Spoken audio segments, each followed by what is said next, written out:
गौमांस पर एनसीपी प्रमुख शरद पवार का बड़ा बयान। कहा, हिंदू महासभा के नेता वीर सावरकर मानते थे कि गाय की उपयोगिता खत्म होने के बाद उसे खाना गलत नहीं। यूपी की योगी सरकार का बड़ा फैसला। अखिलेश राज में शुरू हुई समाजवादी पेंशन योजना तुरंत रोकने का दिया आदेश। योजना के लाभार्थियों की भी होगी जांच। सीएम योगी ने यूपी में अखिलेश सरकार की चलाई शादी अनुदान योजना का नाम भी बदलकर कन्यादान योजना कर दिया है। यूपी की योगी सरकार अखिलेश राज में बने साइकिल ट्रैक को तोड़ने का भी मन बना रही है। लखनऊ, नोएडा जैसे कई शहरों में सड़कें चौड़ी करने के लिए उठाया जाएगा कदम। कैलाश मानसरोवर की यात्रा पर जाने वाले श्रद्धालुओं के लिए लखनऊ में बनेगा कैलाश मानसरोवर भवन। यूपी सरकार यात्रियों को 1 लाख का अनुदान देने का ऐलान पहले ही कर चुकी है। लखनऊ में सीएम योगी के सरकारी आवास के बाहर फरियादियों की भारी भीड़। जनता दरबार में घुसने के लिए अफरा तफरी में कई लोगों को चोट लगी। लखनऊ में हेरिटेज पार्क का दौरा करने पहुंचे मंत्री आशुतोष टंडन अधिकारियों के जवाब से नाखुश दिखे। अफसर सवालों के जवाब नहीं दे पाए तो मंत्री ने स्वागत में गुलदस्ता भी नहीं लिया। यूपी के बलिया में बीजेपी विधायक सुरेंद्र सिंह गंगा नदी पर बने पीपा पुल की हालत देखकर पीडब्ल्यूडी के अधिकारियों पर भड़के। 7 दिन में काम नहीं हुआ तो कमरे में बंद करने की धमकी दी। यूपी के खेल मंत्री चेतन चौहान भी एक्शन में। खिलाड़ियों और कोच के सामने ओलंपिक, कॉमनवेल्थ या एशियाई खेलों में कम से कम 1 गोल्ड मेडल जीतने का लक्ष्य रखा। योगी सरकार के निर्देश पर लखनऊ के डीआईजी प्रवीण कुमार ने लखनऊ शहर का पैदल दौरा किया। भीड़ भाड़ वाले इलाकों, बाजार और मॉल में लोगों से मिले।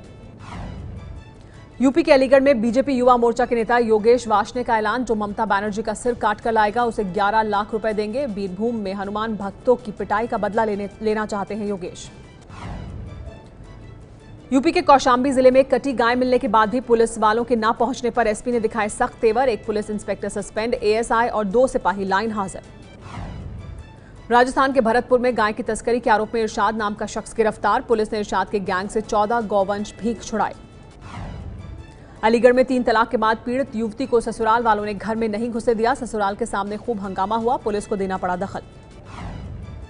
मुंबई में हिंदू जन जागृति समिति की मांग। अंग्रेजी स्कूलों में भी बच्चों को हिंदू देवी देवताओं के नाम याद कराए जाएं। केंद्रीय शिक्षा मंत्री जावड़ेकर को लिखा खत। आरएसएस प्रमुख मोहन भागवत का अयोध्या के राम मंदिर विवाद पर बड़ा बयान। बोले, मुस्लिम नहीं गुंडागर्दी करने वाले कर रहे हैं राम मंदिर का विरोध। कुलभूषण जाधव के पास फांसी के खिलाफ अपील करने के लिए है 60 दिन का वक्त। पाकिस्तान के रक्षा मंत्री ख्वाजा आसिफ ने संसद में दिया बयान। संसद के दोनों सदनों में उठा कुलभूषण जाधव को फांसी की सजा दिए जाने का मुद्दा। राज्यसभा में विदेश मंत्री सुषमा स्वराज तो लोकसभा में गृह मंत्री राजनाथ सिंह ने की पाकिस्तान की निंदा। सरकार का भरोसा, कुलभूषण को न्याय दिलाने की हर संभव कोशिश करेंगे। कुलभूषण जाधव की सुरक्षित रिहाई के लिए जम्मू के स्कूल में छात्रों ने की प्रार्थना। हाथों में प्लेकार्ड लेकर बच्चों ने कुलभूषण की जल्द रिहा करने की मांग की। श्रीनगर में कल 38 पोलिंग बूथों पर फिर चुनाव होगा। 9 अप्रैल को हुए उपचुनाव में कई जगह हिंसा में 8 लोग मर गए थे। जम्मू कश्मीर में राज्यपाल शासन की मांग। अनंतनाग लोकसभा सीट पर कांग्रेस और नेशनल कॉन्फ्रेंस के संयुक्त उम्मीदवार गुलाम अहमद मीर ने कहा, ऐसा नहीं होगा तो 25 मई को चुनाव नहीं लड़ूंगा। जम्मू कश्मीर के कुलगाम में प्रतिबंधित आतंकी संगठन लश्कर-ए-तोयबा का आतंकी शाकिर अहमद गिरफ्तार। नेशनल हाईवे 1 पर बड़ा हमला करने की थी साजिश। पंजाब में निजी स्कूलों पर लगाम कसने की कोशिश। शिक्षा मंत्री अरुणा चौधरी ने कहा, किसी भी सूरत में 8% से ज्यादा फीस नहीं बढ़ा सकते। एमसीडी चुनाव से ठीक पहले स्वास्थ्य मंत्री सत्येंद्र जैन के खिलाफ मनी लॉन्ड्रिंग केस में सीबीआई की एफआईआर पर केजरीवाल ने कहा, डरना मत, टूटना मत, ईश्वर आपके साथ है।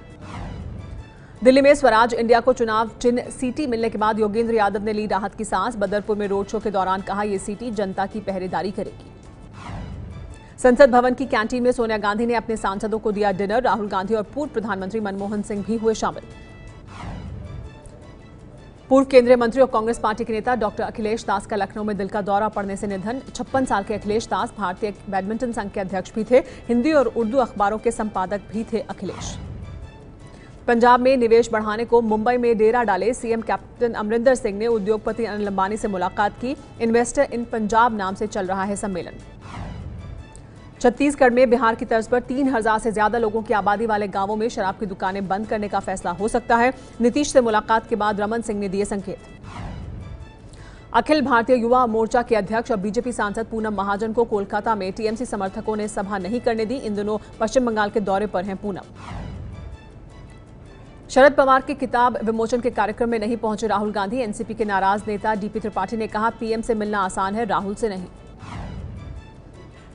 पश्चिम बंगाल के बर्दवान के औरंग गांव में एक मुस्लिम पिता ने 2.5 साल की अपनी बेटी की बलि देने की कोशिश की। आरोपी पिता गिरफ्तार। कोलकाता के पास अकाल तख्त एक्सप्रेस ट्रेन हादसे का शिकार होने से बाल बाल बची। पटरी की कपलिंग टूटने की वजह से ट्रेन की बोगी एक दूसरे से अलग हुई। दिल्ली के जामिया यूनिवर्सिटी के 2 छात्रों का अपहरण। मेरठ के दोनों छात्र घर से यूनिवर्सिटी के लिए निकले थे। छात्रों के मोबाइल से मांगी गई 80 लाख की फिरौती। मुंबई के सायन इलाके में बीच सड़क पर खड़ी कार में लगी आग। फायर ब्रिगेड की गाड़ियों ने आग पर पाया काबू। गुजरात के सूरत के अटल आश्रम की तरफ से हनुमान जी को चढ़ाया गया 6500 किलो का लड्डू। हनुमान जयंती पर चढ़ाया गया ये लड्डू। कर्नाटक के कालाबुर्गी में पारा 42 डिग्री के पार। भीषण गर्मी और पानी की किल्लत से लोग परेशान हैं। हिमाचल में बंदरों को मारने के लिए इको टास्क फोर्स का गठन किया गया है। बड़ी संख्या में बंदर फसलों को नुकसान पहुंचा रहे हैं और इंसानों पर हमले कर रहे हैं, इसलिए हुआ ये गठन। शिमला में पहला बुक कैफे शुरू। सीएम वीरभद्र सिंह ने किया उद्घाटन। जेल में बंद कैदी करेंगे बुक कैफे का संचालन। चाय के साथ फास्ट फूड भी परोसेंगे। ये है एबीपी न्यूज, आपको रखे आगे।